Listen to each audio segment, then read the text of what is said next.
大家好呀，我叫果兰，但是不知道为什么大家都叫我花花。2020年7月4日，我出生在成都大熊猫繁育研究基地。叔叔阿姨都说我的头大得像梳子蟹，腿却短得像乌龟，嘴筒子尖像狐狸，侧脸像豚鼠。我的耳朵收起来的时候，他们就说我像海豹。其实我是大熊猫啦。Hello， 大家好，这里是世界之最频道，每个星期给你说一些世界之最。这只名叫花花的大熊猫，成了近年来全球团宠的大可爱。到底人们爱它爱到有多疯狂呢？最近几年来，所有到成都大熊猫基地的游客，都只喜欢逗花花玩，左一声花花右一声果赖，好不热闹。如果熊猫听得懂人类说话，其他熊猫可要吃醋了。为了找到更好的角度来看花花，有些人还罔顾生命危险，爬到树上只为了看花花一眼。由于去观看花花的人越来越多，就连保安大叔也忍不住发问：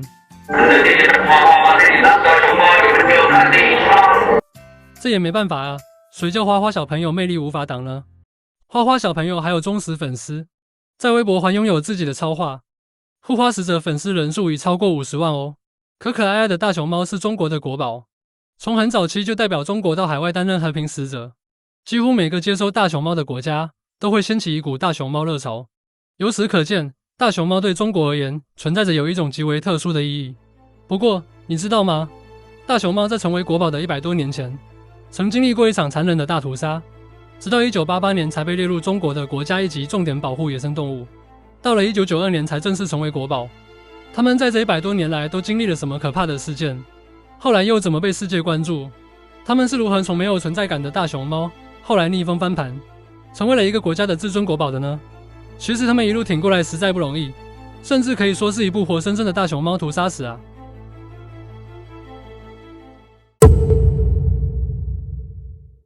你以为大熊猫这个物种只有中国有？其实在1200万年前，它的祖先原来在这个国家。科学家在欧洲的匈牙利也发现了关于大熊猫的化石，它的历史可以追溯到1000万年前。这种被认为是大熊猫祖先的古老物种被命名为 Miomacipanon。从化石的分析上来看，这个物种与大熊猫有着某种联系，比如它们有着可以用来嚼坚硬、难以消化的植物的牙齿，而且磨损模式跟现代大熊猫相同。不过后来发现 Miomacipanon 只是大熊猫的一个表亲物种，也就是说它与大熊猫有共同的祖先，而这个共同的祖先在欧洲演变成 Miomacipanon， 在中国则演变成大熊猫。换句话说，就代表如果这个物种没有灭绝，那么很有可能在今天匈牙利的野外也有另一种野生大熊猫，就像非洲有非洲狮，印度有亚洲狮一样。那么大熊猫和 Miomacipanon 的共同祖先在哪里？科学家后来在西班牙发现了另一个跟大熊猫有联系的远古物种的化石，这些化石的历史可以追溯到1200万年。它后来被命名 Crechoyartos Beatrix。不过这个物种的体型比现代大熊猫要小很多。大熊猫是世界上最古老的生物之一，被科学家和考古学家誉为古生物的活化石。大熊猫的直属祖先是在800万年前出现的死熊猫，它是由拟熊类动物演变而来的，外表像是一只肥胖的狐狸，以肉食为主，生活在云南元谋和陆丰地区的热带雨林边缘。300万年前，冰河世纪到来，全球气候变化波及到了死熊猫的生存，导致死熊猫的灭绝。死熊猫演化出了2个分支，一个是分布在欧洲的郊熊猫，不过这种熊猫已经灭绝，而另一个是分布在中国中南部地区的小种大熊猫。小种大熊猫适应了亚热带气候后，栖息地也不断扩大。同样因为气候环境的关系，小种大熊猫灭绝后，由巴士熊猫接上，逐渐扩散到长江流域、珠江流域以及华北等部分地区，甚至还延伸到了越南、缅甸、泰国的部分地区，并在我国华南地区渐渐演化成了典型的亚热带大熊猫。当时与大熊猫一起生活的有剑齿虎、剑齿象等大型物种。第4纪冰期到来，地球环境发生了巨大变化，剑齿虎、剑齿象全部灭绝，唯有大熊猫存活了下来，并与人类走到至今。要是你想在中国古书中搜索大熊猫3个字，几乎是找不到相关记载。难不成古代没有大熊猫？其实不是，考古专家也曾在云南陆丰和元谋2地发现了死熊猫的化石，后后来又在河南西村县孝王港遗址发现了大熊猫的上颚骨和牙齿，但怎么说古书中没有大熊猫的记载呢？原来不是古代没有大熊猫，而是大熊猫这种动物在古代的名字没有被统一。我真的很难想象，这种胖嘟嘟的大可爱，在古代历史文献上，它们居然被叫成猛狮兽、白熊、白皮、花头熊、竹熊、杜洞嘎、鹅曲、角端、直夷、石铁兽、周瑜、貔貅等等，这些听起来无比英明神勇的名字，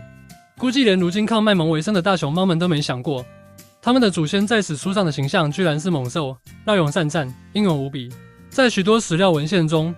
古人都将大熊猫描述为体型庞大的猛兽，同样也是珍兽。如司马相如在《上林赋》中就提及，当年汉武帝在上林苑中养了各种奇珍异兽，大约有40多种，其中大熊猫的勇猛居然能名列前茅。而在《山海经》中，关于兽多猛暴的注释为：穷来山，今在汉家盐道县，人江水所制出也。山有9折板出没，莫是熊而黑白薄，一石铜铁也。最后一句一石铜铁也，听起来有点让人震惊。这大可爱除了吃竹子，居然还吃铁。关于它是不是真的那么爱吃铁，我们下次针对大熊猫的怪癖做一期视频来聊聊吧。话说回来，大熊猫在什么时候才有一个全球统一的名字？故事要从19世纪说起。在那个时代，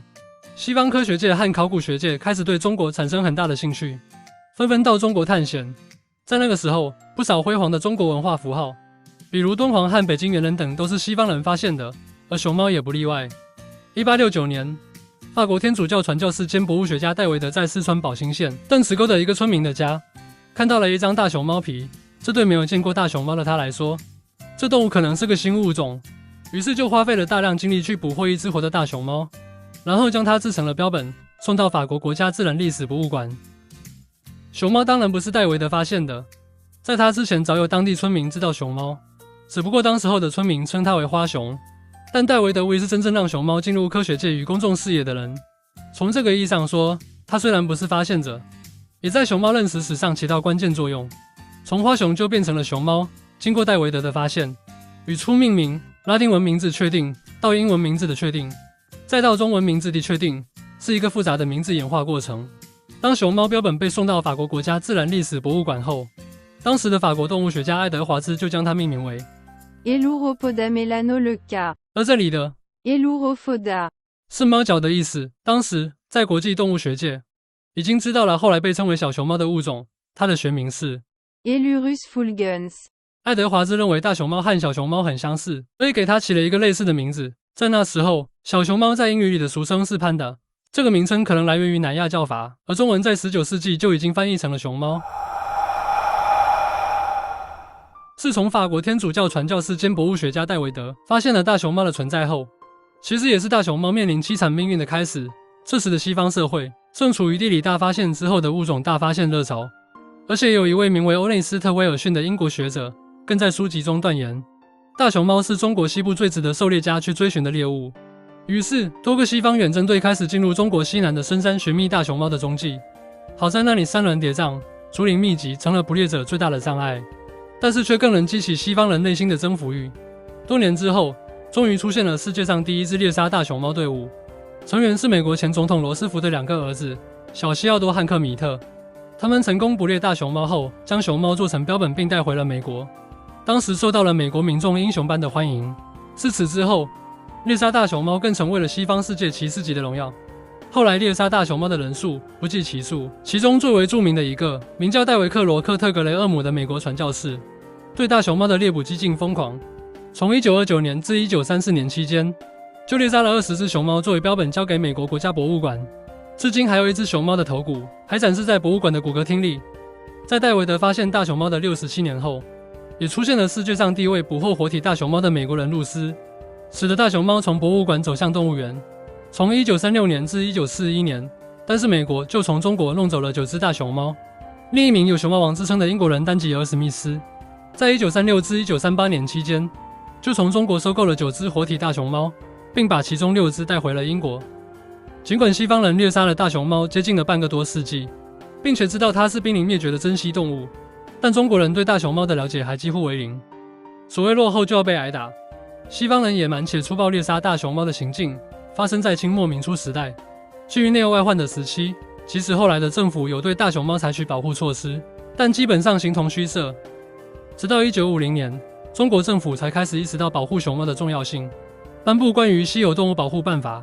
规定禁止捕猎大熊猫等稀有动物，也在1983年建立了第一批保护大熊猫的自然保护区。中国地大物博，有那么多的珍稀物种，为什么选择大熊猫作为国宝呢？我们可以从这几个方面看出端倪。第一，它是中国的活化石。我们现在看到的大熊猫几乎只是竹子，不过它曾经可是实打实的肉食动物，早在800万年前就开始活跃在中国，所以生存至今的大熊猫成了稀有的活化石，在很大程度上具有科研价值。第二，中国另类外交官。就如早前我们说到的，熊猫成了中国最萌的外交官后，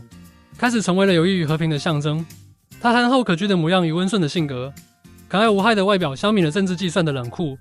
综合以上所说，大熊猫可爱的外表、悠久的生物学历史、稀少的数量、强壮的身体、不争的秉性以及与中国传统文化的耦合等特性，所以它就当之无愧被选为国宝。大熊猫除了拥有猛兽的盛名，在古代也被视为一种异兽，因为它们只吃竹子，很少听闻它们会主动猎捕其他动物，所以被古人赋予了和平、建立友好关系的象征。大熊猫在古代是如何当和平使者的呢？在唐朝时代，公元685年，武则天曾经将一对大熊猫的活体以及70张白熊毛皮，作为大唐的国礼赏赐给了日本天武天皇。据史料描述，当时大熊猫的护送团队还包括了2个专属驯兽师，同时还给他们配了一个宫廷卫队。2只大熊猫就坐在宽敞而又漂亮的兽笼里，从长安出发，到了扬州后改坐海船，随日本遣唐使漂洋过海到日本，这是目前历史有详细记载的大熊猫第一次作为和平友爱的使者走出国门。根据记载，从西元685年到1982年，中国一共向国外赠送了约40只熊猫。1941年，当时的总统夫人宋美龄赠送美国1对熊猫，以表救济中国难民的谢意。熊猫自此开始以外交使者身份被赠送到各国。1949年，中共取得政权后热衷熊猫外交，将熊猫赠送给各个友好或想建立友好关系的国家。这时期出访的熊猫都具有政治意涵或目的。从1957年至1982年，共有23只熊猫被赠送给前苏联、北韩、美国、日本、法国、英国、德国、墨西哥和西班牙等9个国家，借以促进双边友好关系。1972年2月21日，美国总统尼克森访问中国，并安排尼克森赴北京动物园参观，也看了熊猫。在此后的一场宴会上，时任中国总理周恩来表示，将赠予美国2只熊猫。同年4月，玲玲与星星抵达美国华盛顿国家动物园，第1个月，参观者就达100多万人次。但到1982年，中国当局宣布开始停止赠送熊猫，改由租借或科技交流方式让熊猫出国。传统的政治性熊猫外交时代宣告结束。其实已经结束所谓的政治性外交时代，但他们为中国与世界各地搭建友谊桥梁的工作依然持续着。根据最新统计，目前有66只大熊猫生活在海外19个国家，它们大部分都受到各个国家的高规格礼遇和款待，在世界各地受尽宠爱。让我们一起来认识这些拥有海外旅居经历的熊猫界网红吧。她是韩国最受宠爱的小公主，每天有玩不完的玩具和吃不完的美食。2016年3月，熊猫爱宝和乐宝作为中国的亲善大使，从都江堰来到爱宝乐园生活，并成功在2020年7月生下这一只万千宠爱于一身的小熊猫福宝。作为第一只在韩国诞生的熊猫宝宝，一出生便备受关注。动物园还特别找了2位专业饲养员服侍福宝，不仅每天对它的饮食变出新花样，还为它做了各种玩具，如竹眼睛、竹吉他、竹吊床等等。它也被韩国网民称为全网最幸福大熊猫。如意和丁丁是于2019年4月29日抵达莫斯科，入住莫斯科动物园的大熊猫。他们来到俄罗斯后，相信生活过得十分滋润，短短4年时间，体重狂飙了40斤。不少网民笑称，俄罗斯把大熊猫养得太好了，不愧是战斗民族的地方。旅居俄罗斯的2只大可爱来到俄罗斯后体重狂飙的新闻，还一度登上微博热搜。网上还流传了多只如意和丁丁在动物园生活的片段，只见他们时而打滚，更暴力拉水桶。创意满分的网民更形容他们就是现实生活中的功夫熊猫。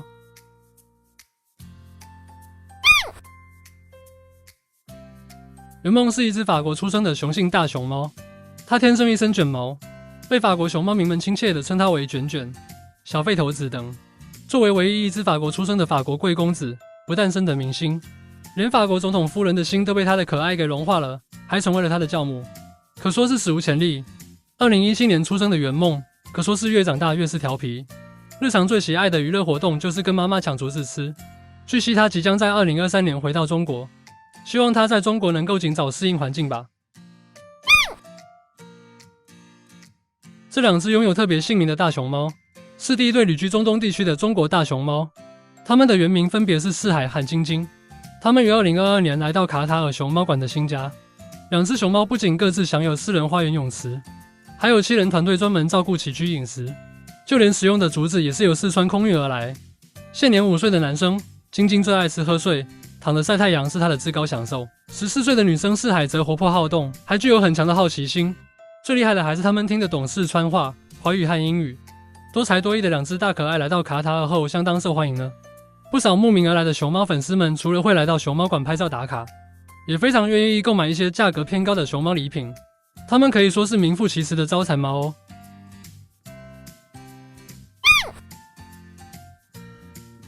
香香是在2017年6月在日本出生的雌性大熊猫，父母分别是中国旅日大熊猫比利和仙女。香香的出生迅速占据日本各大头条，成为了超级明星，甚至她的人气还可能比首相还高呢。似乎全日本民众都在为香香而疯狂。除了有香香应援会、香香漫画、香香挂件，还有商家推出了文具盒、便当盒，甚至是香香邮箱。